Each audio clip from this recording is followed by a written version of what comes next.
कोई पूछ ले कि शारदा नाम पार्वती सरस्वती का कब पड़ा, तो आप बता सकते हो कि ये माता शारदा नाम कोई सहज नहीं है। माँ ढूंढने के लिए जब निकली ब्रह्मदेव के कहने पर भगवान शिव के साथ भ्रमण करती। नाम का उच्चारण कोई सहज नहीं होता। कोई देखता होगा, दादाजी ने अगर किसी का नाम कुछ रखा है तो कुछ सोच के रखा होगा, पिताजी ने अगर कुछ रखा है तो उसके मन में कुछ आया होगा तो रखा होगा, मम्मी ने अगर कोई नाम रखा है तो उसने कोई विचार कर कर रखा होगा। कोई नाम अगर किसी का रखा जाता है तो उसके अनुकूल रखा जाता है कि हो सकता है कि वो नाम की क्या उसके मन में चल रहा होगा। तो शारदा का संबोधन कोई सहज नहीं है। माता सरस्वती का एक नाम शारदा हुआ, इसलिए संबोधन में सरस्वती कम शारदे मां ज्यादा बोला जाता है। आप शब्द पाठ कर लो, नाम जाप कर लो, स्मरण कर लो।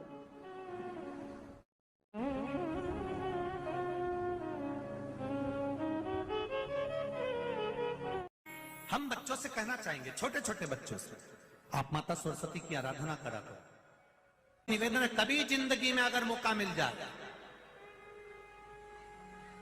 और सरसों के फूल यदि आपके जीवन में आपको कहीं से प्राप्त हो जाए, सरसों के फूल जानते हो ना, पीला कलर का होता है सरसों का फूल, आप प्रयास करो सरसों का फूल। जिस दिन माता सरस्वती का, मेरी बागेश्वरी का जिस दिन प्रागट्य उत्सव हो बसंत पंचमी का, उस समय पर माता सरस्वती का स्मरण कर कर वो सरसों का फूल आप देव अधिदेव महादेव को चढ़ाइए। जैसे माता सरस्वती को ज्ञान दिया था वैसा मेरा महादेव आपको भी ज्ञान दे। वो सरसों का फूल आप देव अधिदेव महादेव को समर्पित। कई जगह पर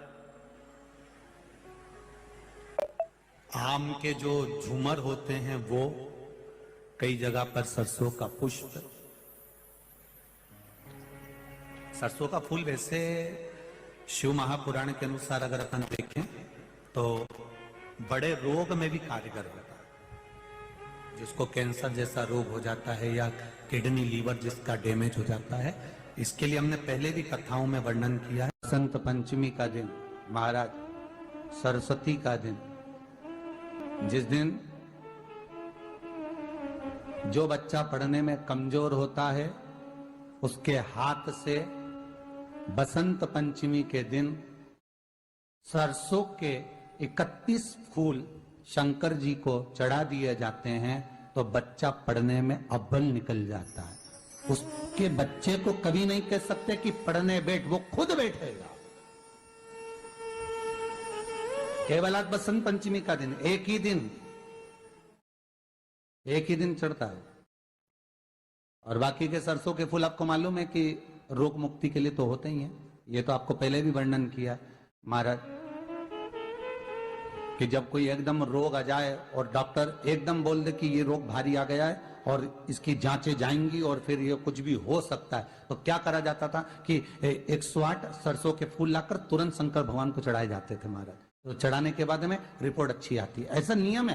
कहीं ठेका, कोई ठेकेदारी करते हैं ना, जो ठेका भरते हैं कि भाई मेरा टेंडर आना चाहिए, मेरा ये काम होना चाहिए, मेरी मल्टी बनना चाहिए, या मेरा ये काम के लिए जा रहा हूं, ये काम फतेह होना चाहिए, उसके सबके हाथ पैर जोड़ने से अच्छा है एक काम करो, बस 108 सरसों के फूल उठाओ, शंकर जी का उद्धतेश्वर महादेव का नाम लिखो और छोड़ दो, शिव जी के ऊपर एक एक कर कर चढ़ा दो, वो ठेका तुम्हें ही मिलेगा, वो काम तुम्हारे पास ही आएगा। बस केवल अवधूतेश्वर मां, अर्थात ये जो क्रम है, ये वो क्रम तो 108 सरसों के फूल का आप कभी भी कर सकते हो, पर जो ये बच्चों के लिए किया जाता है वो केवल बसंत पंचमी के दिन ही होता है। शिव को प्रिय है पुष्प में आंक का पुष्प, जो आंकड़े का पुष्प होता है शंकर को बड़ा प्रिय है। और दूसरे नंबर पर शंकर को प्रिय है शमी का पुष्प, बहुत ध्यान देना महाराज। तीसरे नंबर पर शंकर को प्रिय है महाराज सरसों का पुष्प। सरसों होती है ना, जो राई अपन बोते हैं, सरसों बोते हैं, उसमें पीले कलर का जो पुष्प लगता है। हमारा तो निवेदन रहता है जब तक सरसों आए तो प्रयास करा करो कि सरसों के 108 पुष्प शंकर भगवान पर चढ़ाना प्रारंभ कर दो। महाराज ये पक्का है कि वर्ष भर कोई बड़ी बीमारी आपको घेर नहीं सकती अगर सरसों के फूल शिव को चढ़ रहे हैं तो। और प्रयास करना कि सरसों का जो पुष्प होता है, सरसों का जो फूल होता है महाराज, अगर कोई व्यक्ति को किडनी या लीवर से जुड़ी हुई कोई तकलीफ होती है या किसी व्यक्ति का एक्सीडेंट हो गया होता है और उसका कोई अंग रह गया हो, कोई शरीर का कोई भाग रह गया और वो काम नहीं कर रहा हो, जैसे किसी के पांव रह जाते हैं एक्सीडेंट के बाद, किसी का हाथ रह जाता है, या कोई अंग काम नहीं कर रहा हो, वहां ब्लड पहुंच नहीं रहा हो, वो जगह एकदम सुन्न हो गई हो, खाली पड़ गई हो, तो उसके लिए शिव महापुराण की कथा कहती है कि सरसों के पुष्प 11 शंकर जी के राइट भाग में, जहां शिव जी के गण दरवाजे के द्वारपाल मणिभद्र जिस जगह पर निवास करते हैं, कौन निवास करते हैं? मणिभद्र।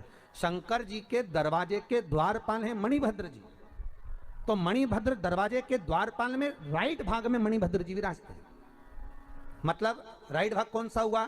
जब आप मंदिर से बाहर निकलेंगे तो राइट भाग, मंदिर में प्रवेश करेंगे जब राइट नहीं होना चाहिए, आप मंदिर से जब जाएं तो राइट भाग।